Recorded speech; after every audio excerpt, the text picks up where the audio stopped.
ঠিক তো? আচ্ছা, তাহলে পরীক্ষা হয়ে যাক।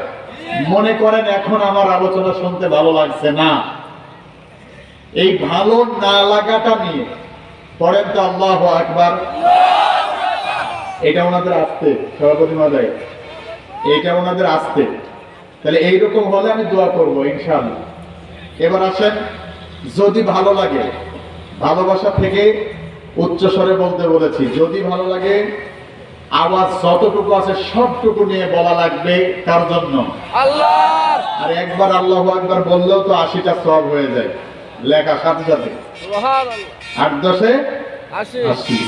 তো মনে করেন এখন আলোচনা ভালো লাগছে, সাপোজ এই ভালো লাগাটুকু নিয়ে পড়েন তো আল্লাহু আকবার। ঠিক আছে, সভাপতি মহোদয় একবারই খুশি। আল্লাহ যেন আপনাদের কবুল করে, বলেন আমিন। তো ফার্স্ট টু লাস্ট এটাই থাকা লাগবে ইনশাআল্লাহ। প্রিয় ভাইয়েরা আমার, এবার আসেন, এই কোরআন কেন এসেছে জমিনে? কেন এসেছে বলেন তো? কোরআনকে আল্লাহ কেন পাঠিয়েছে? কোরআন তো আসার কারণ আছে, মানুষের জন্য তো ঠিকই আছে, আসার কারণ ওস্তাদ সবার মুখ থেকে একটাই কথা, যে হেদায়েত। আর এই কথাটা আমরা জানি বলেই শুধু একটা নিয়ে বসে আছি, এই জন্যই আজকের এই জমিনে ইসলামী হুকুমত কায়েম হয় না। যদি বাকিটা জানতাম, ইসলামী হুকুমত কায়েম হয়ে যেত ইনশাআল্লাহ। আল্লাহ পাক রব্বুল আলামিনকে যদি প্রশ্ন করা হয়, আল্লাহ এই জমিনে কেন আপনি কোরআনকে পাঠিয়েছেন? রব্বুল আলামিন সূরা নিসার 105 নম্বর আয়াতের শেষের দিকে যে বলেন, লিতাহকুমা বাইনান নাসি বিমা আরাকাল্লাহ। আল্লাহু আকবার। আমার আল্লাহ বলেন, এই কোরআনকে আমি পাঠিয়েছি ফুটপাতে পড়ে থাকা জীর্ণ বস্ত্র ভরা অভাগী দুঃখিনী মায়ের মুখে এক ফালি হাসি ফোটানোর জন্য। তার মানে এই কোরআনকে পাঠানো হয়েছে, কোরআন জমিনে এসেছে রাজ করার জন্য। কিসের জন্য? কোরআন রাজ করবে, কোরআন দ্বারা ন্যায় বিচার হবে। আর কোরআনের ন্যায় বিচার যারা মানবে না, ওরা এই সমাজে নিকৃষ্ট মানুষ হিসেবে প্রমাণিত হয়ে যাবে। কথা বলেন ঠিক কি না? আছে না নাই?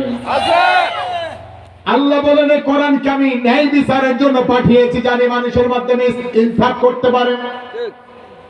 সমাজের মধ্যে এক শ্রেণীর মানুষ তারা দাঁড়িয়ে যাবে, আর তারা দাঁড়িয়ে রেখে বলবেন না কোরআনের বিচার আমি মানি না।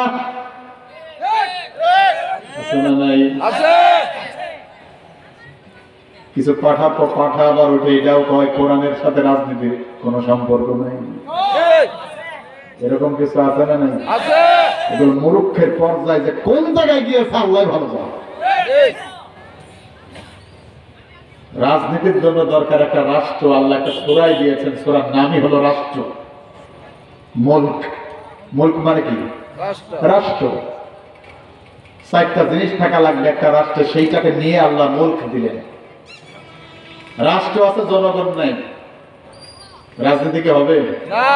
আল্লাহ একটা সূরা দিলেন, আদ-দাহার, সংঘবদ্ধ জনগণ। সুবহানাল্লাহ বলবেন না? জনগণ থাকলেই হবে না, সংঘবদ্ধ হওয়া লাগবে। এরপর আল্লাহ বললেন শুধু জনগণ আছে, নেতা নাই, চলবে না।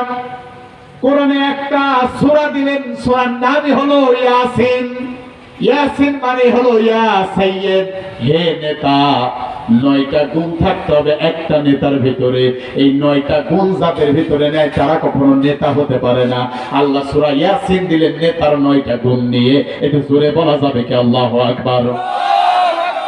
বলেছে কোরআনে রাজনীতি নাই, আছে নেতা আছে, জনগণ আছে, দেশ আছে, এমনি রাজনীতি হয়ে যাবে? সমাবেশ লাগবে না? লাগবে। সাপ্তাহিক সমাবেশ। কোরআনে একটা সূরায় আল্লাহ দিলেন সাপ্তাহিক সমাবেশ, সূরা জুমা। জুমা মানে কি?